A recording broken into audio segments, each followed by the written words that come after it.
साधकों के लिए एक बात निवेदन करें। मानो प्रियादास जी ध्यान की पद्धति बता रहे हैं, ध्यान कैसे करना चाहिए। रामानंदी वैष्णवों को ध्यान कैसे करना चाहिए, उन्होंने अपनी परंपरा का ध्यान बताया। रामानंदी वैष्णवों को कैसा ध्यान करना चाहिए, मानो वे संकेत कर रहे हैं कि अपने मूल आचार्य जैसे श्री प्रियादास जी महाराज महाप्रभु कृष्ण चैतन्य देव जी का ध्यान करते हैं, ऐसे ही श्री रामानंदीय वैष्णवों को जगतगुरु श्रीमदाद्य रामानंदाचार्य भगवान के सहित अपने गुरुदेव का ध्यान करना चाहिए।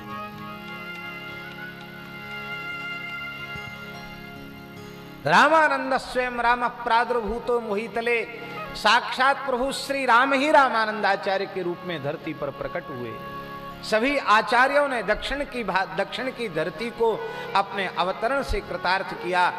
श्री जगतगुरु आद्य शंकराचार्य भगवान, श्री निम्बारकाचार्य भगवान, श्री रामानुजाचार्य भगवान, श्री वल्लभाचार्य जी, श्री विष्णु स्वामी जी, श्री मध्वाचार्य जी आदि सबने दक्षिण की भूमि को कृतार्थ किया।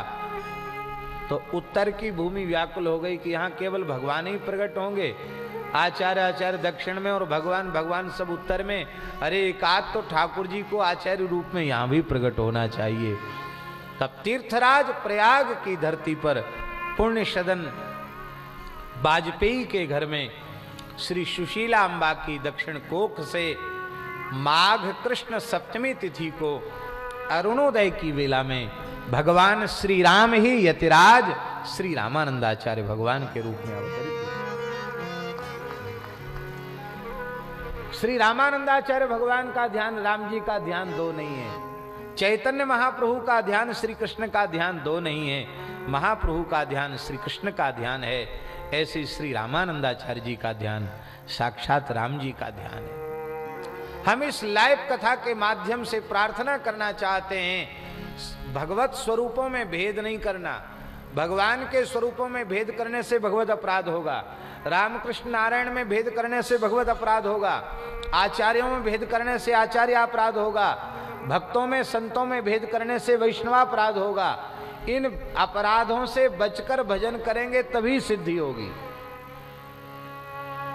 पर इसके साथ हम ये निवेदन कर रहे हैं, जो भी वैष्णव जिस परंपरा में दीक्षित है उस परंपरा के अपने मूल आचार्य में और अपने पूज्य श्री गुरुदेव भगवान में अगाध श्रद्धा अनन्य निष्ठा उसकी होनी ही चाहिए। यदि अगाध निष्ठा नहीं है, अनन्य श्रद्धा नहीं है, तो उस साधक के भटकने की संभावना निरंतर बनी रहेगी।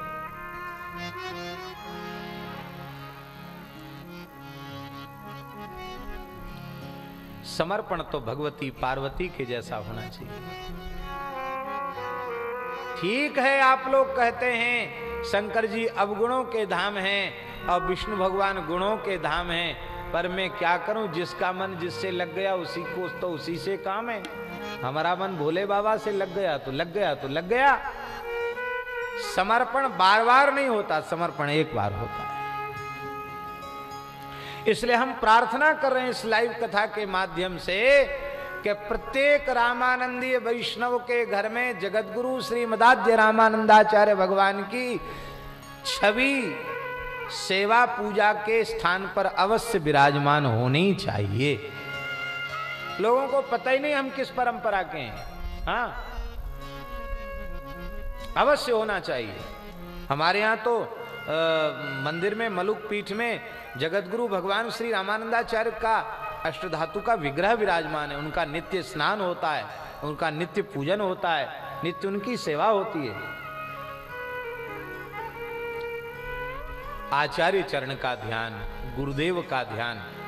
हमारे साथ जो ठाकुर जी की सेवा विराजती है उसमें भी हमने अपने सभी परंपरा के आचार्यों की छवि भले ही छोटे रूप में विराजमान करके रखी है, लेकिन सबको विराजमान करके रखा है। हम भाग्यशाली हैं, हमें ऐसी पवित्र परंपरा प्राप्त हुई। ये हमारे लिए गौरव की बात है, गरिमा की बात है। तो आचार्य चरण का ध्यान और आचार्य चरण के साथ श्री सद्गुरुदेव भगवान का ध्यान, और नाम मुख गाइए, जिह्वा से नाम संकीर्तन। इसका मतलब जब हम ध्यान करने बैठे तो भीतर ही भीतर जिह्वा से या मानसिक भगवान का स्मरण भी चलना चाहिए, और आचार्य चरण के साथ गुरुदेव का ध्यान भी होना चाहिए, और उसमें इष्ट स्वरूप का भी ध्यान होना चाहिए। ऐसा करके जब हम भजन करेंगे तो तन्मयता होते ही अनुभूतियां प्रकट होने लग जाएंगी, अनुभूतियों की श्रृंखला आरंभ हो जाएगी।